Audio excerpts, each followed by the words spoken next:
இயேசு கிறிஸ்துவும் நானும். இந்த வேத வாக்கு லூக்கா 23:43.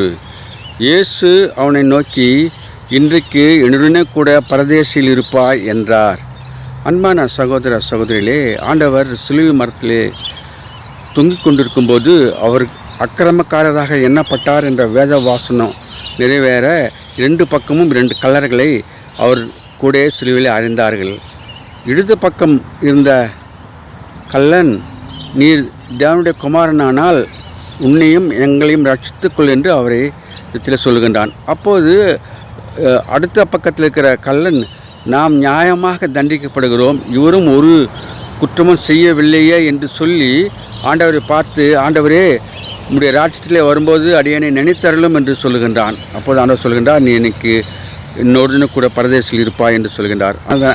அந்த மனிதன், அந்த கல்வன் மனம் திரும்பினான் என்று நாம் பார்க்கின்றோம். நாம் கடைசி நேரம் வரைக்கும் காத்திராமல் ஆண்டவருடைய வசனத்தை கேட்டு மனம் திரும்பி அவருடைய பிள்ளையாக மாறுவோம்.